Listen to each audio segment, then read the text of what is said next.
This past weekend was UK Strongest Man, one of the toughest 3-day competitions around, and the winner was the ultimate underdog, Paul Smith.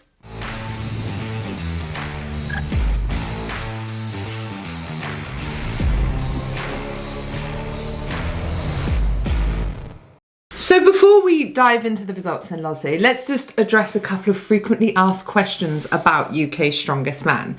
Number one, why is it not Britain's Strongest Man? Different federations. Britain's Strongest Man is Giants Live. UK Strongest Man is Ultimate Strongman, which is mostly Glen Ross, isn't it? Yeah, Glen Ross's organisation, Ultimate Strongman, and they do regional qualifiers throughout England. They have like a Southern qualifier, Midlands qualifier, Northern qualifier. The top 3, I believe, from those competitions then go through to England's Strongest Man, which is then another qualifier for UK's. Wales have their own qualifier, Ireland have their own qualifier. So this is a brilliant contest for athletes trying to get seen, trying to kind of move up those rankings and get noticed. This is one of the best shows to do, and it's a big deal in the UK. Yeah, definitely. And for those that are already there, already regulars at Worlds, that's why they don't do it, because it doesn't really lead to anything else for them, does it? Yeah, I mean, you do get athletes do it. Obviously, I've done it before. Yeah. Terry Hollands has done it. Eddie Hall won it 5 years in a row. So we've had some big athletes, really superstars of the sport compete and win this competition. But some of the top guys don't do it. You're absolutely right. And I think one of the reasons for that is that it doesn't lead to those international shows. However, saying that, Gave Bilton, 2-time defending champion this year, this is the real reason that he got noticed and started getting selected for bigger shows. So it is an opportunity because all the big promoters do look at these type of competitions. Of course, it's not official though, is it? No, it's not. Let's talk format then, Lozzie. Why does it last 3 days? Well, it's a really brutal competition. Glen Ross likes to make these athletes suffer, and they have a 3-day competition consisting of a quarterfinal where they have 8 athletes in each group. The bottom 3 then have to do an eliminator, and the winner of that eliminator then goes with the other 5 guys into the semi-final the next day. So you have 2 groups of 6. Same process again, they go through a number of events. The bottom 3 go through another eliminator event, and then you have the top 4 from each group then go into the final on the last day, 8-man final.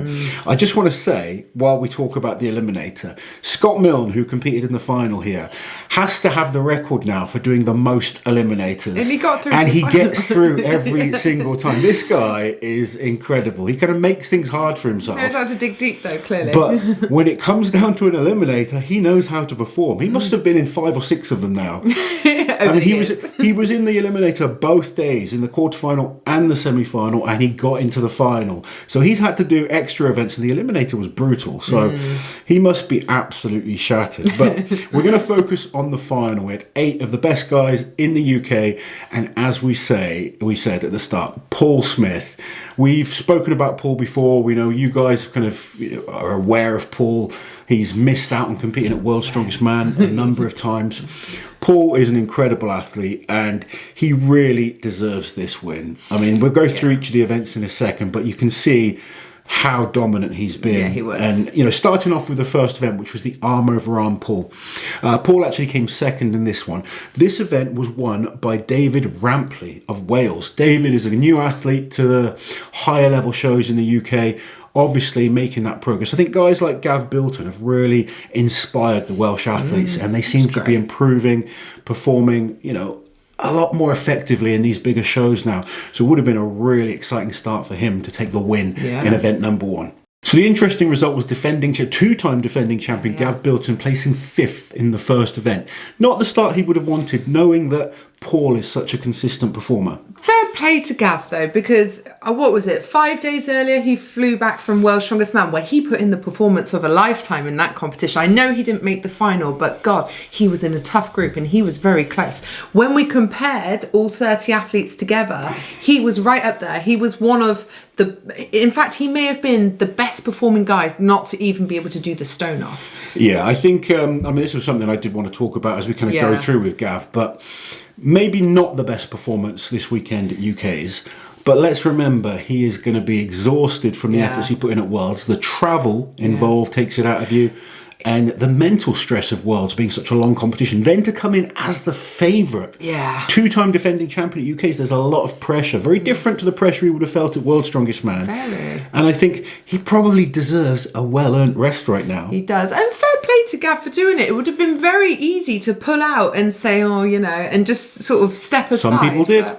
Yes, some people did. Obviously, most of the sort of top 4 last year weren't there. Parr, I know Parr's got the little issue, but Andy Black also. Was he on the podium last year? He was, third place? Yeah. So, fair play to Gav for doing it, I think. I agree. So we moved on to event number 2, which was 150 kilo sandbag to the shoulder. Very, very tough event. You know, it's a little for reps. Yeah, for reps. And 150 kilos is heavy on that type of event. And Paul Smith, joint first with Gave Bilton on this one. Gav kind of showing he's still fighting.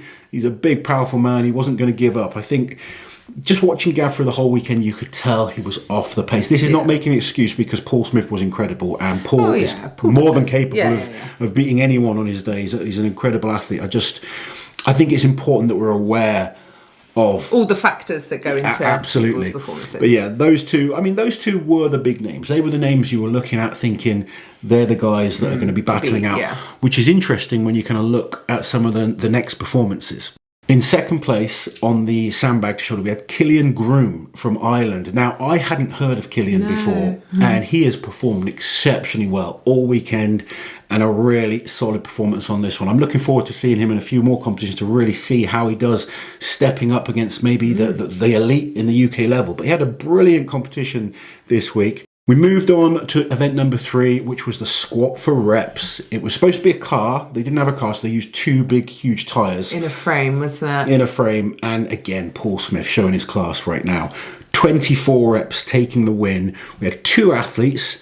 Killian again, joint second with Matt Diamond. I've seen Matt before in the car hold, just giving him absolutely everything. It's great to see Matt stepping up, getting to the final. 24 reps though. Can we address that first off, please? That's 20. Well, I mean, the lowest amount of reps anyone did was Andy Flynn with 14 reps. Now, Andy's a great athletic athlete. Static strength still needs to come up a little bit, but I was actually expecting Andy to challenge a little bit more than maybe he did. The first 2 days over the quarterfinal and semi-final, he was absolutely brilliant. Maybe just needs to learn to control how much energy he expends in a competition. These 3-day shows are very, very difficult, and it's important to understand energy expenditure. I think that's what Paul has done really well. You saw Paul's kind of quarterfinal and semi-final. He was doing enough to get through, and then he switched on. I was going to say, it doesn't matter winning day 1 and day 2. Like, really I think they actually have little trophies for it. They do. There's trophies, which is great, but everything is reset to 0. Exactly. So it doesn't it's like mean another anything. competition, which is why it's such a brutal show the UK's Strongest Man is. But yeah, 24 reps on the squat.